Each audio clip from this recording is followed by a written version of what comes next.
ಇವತ್ತು ಪ್ರಜಾಪ್ರಭುತ್ವ ವ್ಯವಸ್ಥೆಯಲ್ಲಿ, ಸಂವಿಧಾನದಲ್ಲಿ ಇವತ್ತು ಪತ್ರಿಕಾರಂಗಕ್ಕೆ ಒಂದು ವಿಶೇಷವಾದಂಥ ಸ್ಥಾನ ಇದೆ. 4ನೇ ಆಧಾರ ಸ್ತಂಭ ಅಂತ ಹೇಳಿ ನಾವು ಯಾವಾಗಲೂ ಕೂಡ ಹೇಳ್ತೀವಿ.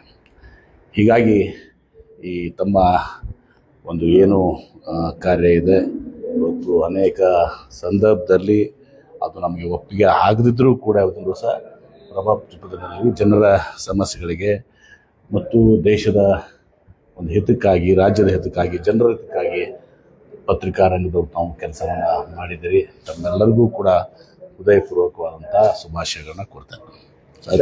SIR ಈಗ ಅನೇಕ ವಿರೋಧಗಳ ಮಧ್ಯೆ ಕೂಡ ಈಗ ಪ್ರಾರಂಭ ಆಗಿದೆ. ನೀವು ಕೂಡ ಇವತ್ತೇನು ಬರ್ಸಿದ್ದೀರಿ? ಅದೇ ಇವತ್ತು ನಾನು ಬಂದು ನನಗೆ SIRಕ್ಕೆ ನಂದು ತೆಗೆದುಕೊಂಡಿದ್ದಾರೆ. ನಮ್ಮ ಧರ್ಮಪತ್ನಿ ಕೂಡ ಇವತ್ತು ನಾನು ಇದು ಮಾಡಿದ್ದೀನಿ. ಮಕ್ಕಳು ನಾಳೆ ಬರ್ತಾ ಇದ್ದಾರೆ, ಅವರು ತೋಡ್ತಾ ಇದ್ದಾರೆ. ಇದು ಪ್ರಕ್ರಿಯೆ ಆಗಬೇಕು. ಆದರೆ ಇಷ್ಟೇ, ಯಾರೇ ಒಬ್ಬ ವ್ಯಕ್ತಿ ಇವತ್ತು ದಿವಸ ಭಾರತ ದೇಶದ ಪ್ರಜೆ, ಕರ್ನಾಟಕ ರಾಜ್ಯದ ಪ್ರಜೆ ಒಬ್ಬರು ಕೂಡ ಹೊರಗಡೆ ಉಳಿಬಾರ್ದು.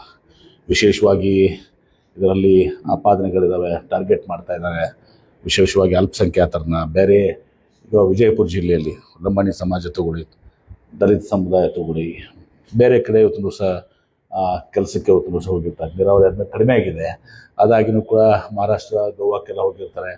ಅಂಥವ್ರನ್ನ ಇವತ್ತು ದಿವಸ ಹಕ್ಕುಗಳನ್ನ ನೀವು ಕಡಿತುಕೊಂಡ್ರೆ ಅದು ಅನ್ಯಾಯ ಎಸೆದಂಗೆ ಆಗ್ತದೆ. ಹಾಗಾಗಿ ಒಬ್ಬ ಪ್ರಜೆ ಇವತ್ತು ಸಹ ಇದರಿಂದ ನ್ಯಾಯಯುತವಾದಂಥದ್ದು. ಎಲ್ಲೋ ಬಾಂಗ್ಲಾದೇಶಗಳು ಅವು ಇವು ಎಲ್ಲ ಹೋಗಿದೆ, ಅದ್ರ ಬಗ್ಗೆ ನಾವು ತಕರಾರು ಮಾಡಲ್ಲ. ಆದರೆ ಭಾರತದ ಪ್ರಜೆಗಳೇನಿರ್ತವೆ ಇವತ್ತು ನ್ಯಾಯಯುತವಾದಂಥ ಜನಸಾಮಾನ್ಯರು, ಬಡವರು, ಯಾವುದೇ ಜಾತಿಗೆ ಸೇರಿದಂಥವರಾಗಲಿ ಅವ್ರನ್ನ ಹೊರಗೊಳಿಸುವಂಥದ್ದು ಆಗಬಾರ್ದು. ಅವ್ರಿಗೆ ಹಕ್ಕು ಉಳಿಬೇಕು. ಮತ್ತು ಯಾರು ಇನ್ನೂ ನ್ಯಾಯಯುತವಾಗಿದ್ದಂಥವ್ರು ಯಾರು ಹೊರಗಡೆ ಉಳಿದಿದ್ದಾರೆ, ಅವರು ಮತದಾನ ಮಾಡಿಲ್ಲ, ಇವತ್ತು ವಿಶೇಷವಾಗಿ 18 ವರ್ಷದ ಯುವಕರು ಅನೇಕ ಮತದಾನದ ಮಾಡಿದ್ರೆ ಅವ್ರನ್ನ ಸೇರಿಸ್ಕೊಳ್ಳೋಂಥದ್ದು ಕೂಡ ಎರಡೂ ಕೂಡ ಆಗಬೇಕು.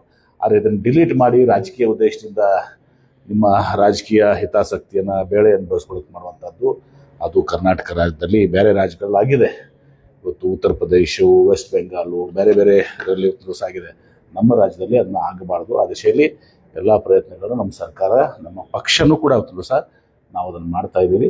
ಆ ದಿಶೆಯಲ್ಲಿ ನೀವು ಕೂಡ ಜನರನ್ನ SIR ಬಗ್ಗೆ ಜಾಗೃತಿಗೊಳಿಸುವಂಥ ಕೆಲಸವನ್ನು ಇವತ್ತು ದಿವಸ ಮಾಧ್ಯಮದಲ್ಲಿ ತಾವು ಕೂಡ, ನಿಮ್ಮದು ಭಾಳ ದೊಡ್ಡ ಪಾತ್ರ ಇದೆ, ತಾವು ಕೂಡ ಕೆಲಸವನ್ನು ಮಾಡಬೇಕು ಅಂತ ಕೇಳಿ ವಿನಂತಿಸ್ತೇನೆ. Thank you. SIR ಏನು ಮಾಡ್ತಾ ಇದ್ದಾರೆ, ಮನೆಗೆ ಹೋಗಿ ಎಲ್ಲ ಕೂಡ ಕಲೆಕ್ಟ್ ಮಾಡ್ತಾರೆ. ಕಲೆಕ್ಟ್ ಮಾಡೋದಲ್ಲೇ ಒಬ್ಬೊಬ್ಬರು 2 ಡೋಸ್ ತಗೊಂಡಿದ್ರೆ, ಕೆಲವೊಬ್ಬರು ಡೆತ್ ಆಗಿದ್ರು ಕೂಡ ಮಾಡಿಲ್ಲ. ಈ ರೀತಿ ನಿಜವಾಗಿ ನೋಡಿ, ನಿಜವಾಗಿ ವಿರೋಧ ಮಾಡ್ತಾ ಇದೆ. ಹಾಗೇನ ಈಗ ನೋಡಿ, 2 ಥರ ಇದೆ ಅಲ್ಲಿ. ಒಂದು ಯಾರು ಮತ ಹೊಂದಿರ್ತಾರೆ ಅವ್ರ ಪ್ರಶ್ನೆ ಬರೋದಲ್ಲ. ಯಾರೋ ಮದುವೆ ಆಗಿ ಬೇರೆ ಕಡೆ ಹೋಗಿರ್ತಾರೆ, ಅಂಥವ್ರ ಪ್ರಶ್ನೆ ಬರಲ್ಲ. ಮದುವೆ ಆಗಿ ಒಳಗಡೆನೂ ಬಂದವರು ಇರ್ತಾರೆ. ಸೊ ಹಿಂಗೆಲ್ಲನೂ ಕೂಡ ಇದ್ದಾವೆ. ಅದನ್ನ ನಾವು ಹೇಳೋಂಗಿಲ್ಲ. ಅಥವಾ ಯಾರು 2 ಕಡೆ ಇರ್ತಾರೆ, ಇವತ್ತು ಬೇರೆ ರಾಜ್ಯದಲ್ಲಿ ಅಲ್ಲಿನ ಮಾಡ್ಕೊಂಡಿರ್ತಾರೆ, ಇಲ್ಲಿನ ಮಾಡ್ಕೊಂಡಿರ್ತಾರೆ. ಅಂಥವು ರಿಫ್ಲೆಕ್ಷನ್ ಒಂದು ಕಡೆ ಅವ್ರು ಉಳಿಬೇಕು. ಇದೆಲ್ಲ ಪಾರದರ್ಶಕವಾಗಿ ಆಗಲಿ.